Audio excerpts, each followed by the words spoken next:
We're live. All Hi. right. Well, thank you everyone for joining us. You're watching Stand Up Fight Back, where we discuss strategy and analysis for the progressive movement. I'm Margot Pius. This is my co-host Carlos Marroquin, our other newly anointed co-host, Jackie Hernandez. She's on vacation today, so she's not able to join us, but she'll be back with us next week. And we look forward to her return, Carlos. Y- Happy early Labor Day. I guess that's happening tomorrow. It's the Yes, official end of summer, right? exactly. So much happening. Greetings, everybody, wherever you may be watching us from. I am here in the city of Hollywood. Actually, I just flew in. So, being doing a little traveling there, going on and about our business, trying to make things happen in other communities. But glad to be here, Margaret, with you this beautiful Sunday here in the Mhm. city of Los Angeles. Um, I mean, it's being warm, I hear, right? It's been pretty hot out here in Los It's been Angeles. incredibly hot here. Is that what you said? Yeah. Yeah, no, it's been really, really hot. We're in the middle of a heat dome, which is something that happens. Heat domes, these kind of weather events happen, but they are happening now at an increasing frequency, which unfortunately is something that we expect as a result of climate change, which makes these weather events more likely, these extreme weather events more common. And so now we're seeing these heat domes, and in California, we are facing that, especially in Southern California. And the heat dome itself is a self-perpetuating phenomena. There's incredible pressure above the Southern California, and that pressure, it's like being in a pressure cooker, right? That it's like being inside a pot. That heat just stays in and it doesn't dissipate out. And that's unusual from what we usually experience, especially in Los Angeles, because we're so close to the ocean. We usually experience a cooling at night, pretty major difference in temperature from day and night here. So we usually get a relief when the temperature goes up into the 90s or even the low hundreds. But right now that's not the case. And now there's a number of fires across the state happening. And there's some very weird weather happening simultaneously down in the Pacific. There is a tropical storm potential hurricane that is starting. And this hurricane, um, well, it's likely to hit land somewhere in Baja California, so it really won't affect us in Southern California. You're not going to expect to see a hurricane in Los Angeles anytime soon. But it's just an example of how climate change makes the weather weirder. And I think my headphones just lost their battery, so I'm hoping that I'll hear you. I have a feeling it's gonna come out of the speaker, Carlos, so it's gonna be a little bit Well, so of a far you sound different good. experience for me. Yeah, so far you sound very clear. And yes, there is multiple weather fronts that are affecting throughout the United States. We have severe weather conditions here in California. Up north, there's fires. There's a tremendous heat wave here in Southern California. We are seeing parts of Western states being really affected by this patterns. Back over in the East Coast, they haven't had a hurricane in the whole entire month of August, unheard of. They usually have storms that develop and into hurricanes or at least major storms. They didn't have one this month of August. There is one developing right now, but most likely it's not going to be reaching any part of the mainland. It most likely will be diverting north. So uh, again, these are things that are happening, but throughout the world, there's uh, the effects of climate change are being seen in ways that they have not been seen before. Europe, China, there's a lake in China that has dried up. We have a major flooding over in Pakistan. People are suffering out there.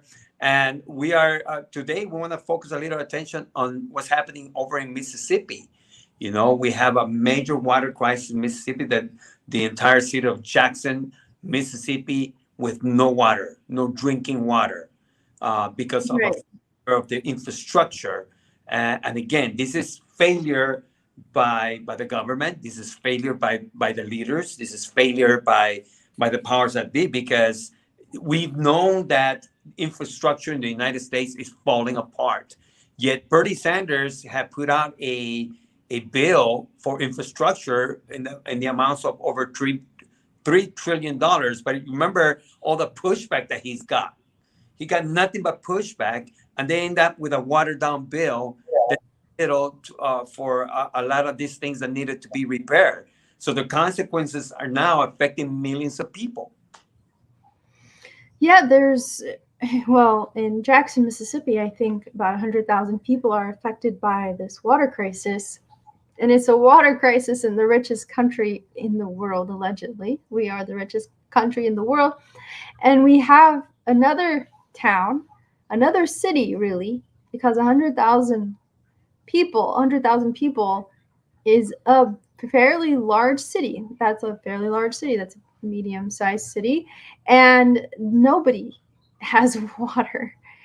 They cannot drink out of the tap. They have to bring in bottled water. And FEMA recently said they don't know when they're going to be able to have clean water again.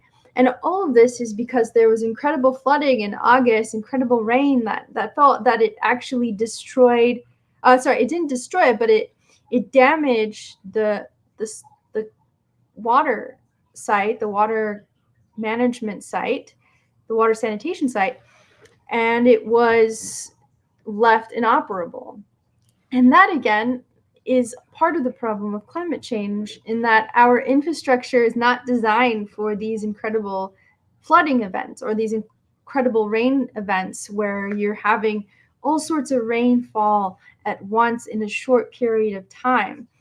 So our infrastructure, already in disrepair for the, infrastructure that was built that was meant to then be upgraded or replaced probably in the last 30 years. Usually infrastructure is meant to last 50, 100 years at most. And a lot of our infrastructure in the United States is still operating well beyond what it was designed to do. So there's been not enough funding towards this type of basic necessity in order to have a functioning city, and people are being left to fend for themselves. FEMA can't really do much except bring in water. And Carlos, this is not the first time this has happened in the United States, and somehow we can't seem to do this. We can't seem to take care of this and stop it from happening. Flint, Michigan. Yeah, and that was while Obama was president. Right. And that is exactly the problem. This is the lack of leadership that exists. This is exactly the kind of outrageous and criminal, in my opinion, behavior by these leaders. Because when you put people's lives at risk, especially millions of people, hundreds of thousands of people, tens of thousands of people, lives at risk because of your lack of leadership, because you didn't prepare, it's common sense. It's common sense. It's like, we know that there are things that you need to be taken care of. As a paid official, that's your job to do. And if you don't know how to do it, well, create a task force, create a committee, bring people together. You know what I mean? Put resources aside. That's supposed to be in place. It's a no-brainer. And for all these cities have to respond, at the last minute, while people are suffering in this heat wave with no water, with no drinkable water. You know what I mean? Yeah, you're mobilizing the National Guards, but again, these are reactions for the inactions, over the actions that they were supposed to have taken over the months and the years to prepare. Right. And, preparing preventive measures, upgrading infrastructure when you're supposed to, investing in it, that goes a long way towards saving money. And now they have a massive disaster on their hands. This is going to cost a lot of money to fix now that this has happened.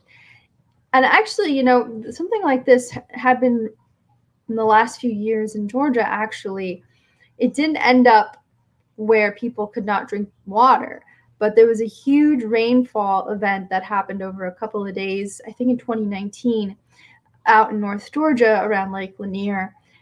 And there's a sewer plant not just like up a mile or so, a couple miles from the lake.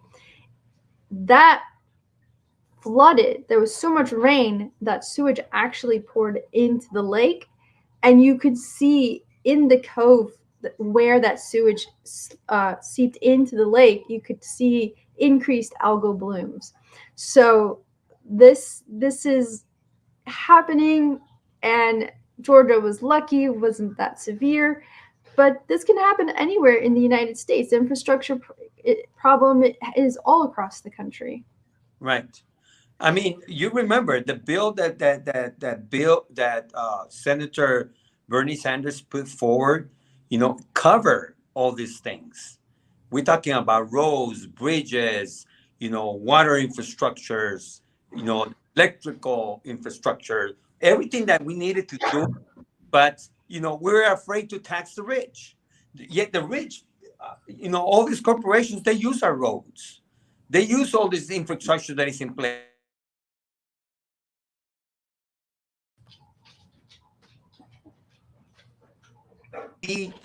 Taking care of business, and they're not doing that. But that's what we wanted to talk to you about today. I know it's a holiday weekend. I know that people are about, but we are very concerned. We are outraged, and we are deeply moved by what's happening in Jackson, Mississippi, where another community of color is being massively affected because the resources were being held back. They knew that they had problems already. But because this is a poor neighborhood, they refused to put resources right there. And now these people are suffering beyond belief. Yeah, and again, no surprise, right? Who are the groups that are most affected by climate change, by any type of disaster, any type of economic crisis? It's always the Black and Brown communities in the United States and around the world, in the global South in particular, and in the Middle East. I mean, it's people of color who feel the brunt of this the most. They are not. There's fossil fuel plants that are built in their neighborhoods. Pollution is dumped in their neighborhoods. I mean, this is really environmental racism that we see happening time and time again. And it doesn't seem to matter who's in office when it happens nonetheless. This is all very much institutional. Right. But we're going to continue to monitor the situation. I know, Margaret, you getting ready to travel, so I don't want to take too much of your time today. But we wanted to come on and say hello to our friends and everyone that tunes in every Sunday to this program. We want to let you know that our hearts are with the people of Mississippi. Our hearts are with the workers. Tomorrow we celebrate, Labor Day. It's a day of the worker. We honor you. We have nothing but respect for your work, whatever you do in your daily life to put food on the table. Whether you work in the farm fields, whether you work in an office, whether you drive for a living, whatever you do, we have nothing but respect and admiration for you because in spite of everything that's happening all around us, you step up every day, you go to work, you do your best, and we celebrate you. We celebrate the labor that you put with your hands, with your feet, whatever part of you that you give, to make this whole world turn is because of you. It's not the corporations, it's you, the workers. You deserve every praise. So we want to say, happy, Labor Day. Spend with your families, have a good time, enjoy your moment, enjoy your day. Yes, absolutely. Thank you to the workers. This is your day, I guess. So, yeah, I don't have much else to say, Carlos. Well, we want And nice and short, but we wanted definitely to express our concerns regarding what's happening in Mississippi, because that's the most affected people right now, at no fault of their own. We had the fires in Northern California. We're monitoring that and the extreme weather conditions. But next week we're gonna be on. We're gonna come in. We're gonna come in with a lot to talk about. But today, let's celebrate our workers. Let's honor you and keep up the good work. You guys are beautiful. We have nothing but respect for you. Whether you bag those groceries at the store, you're stocking up the shelves, whatever you do, thank you. Thank you for your work. yep, solidarity. Solidarity forever. Solidarity forever. Union strong. The That's right. union makes us strong. Right. Oh, and my other favorite one: the people united shall never be defeated. That's right. My favorite one. All right. Take care, everyone. Thank you so much for joining us on this very short holiday episode. We'll see you again next week, and we'll have our new co-host with us, Jackie Hernandez. And I think we may actually have a guest next week too, so please tune in. We're here on Sundays at 7 p.m. Pacific Time, 10 p.m. Eastern Time, and you've been watching Stand Up Fight Back, where we discuss strategy and analysis for the progressive movement. Okay, everybody, take care and have a really great week. Goodbye. Goodbye. Goodbye. Bye. Bye bye.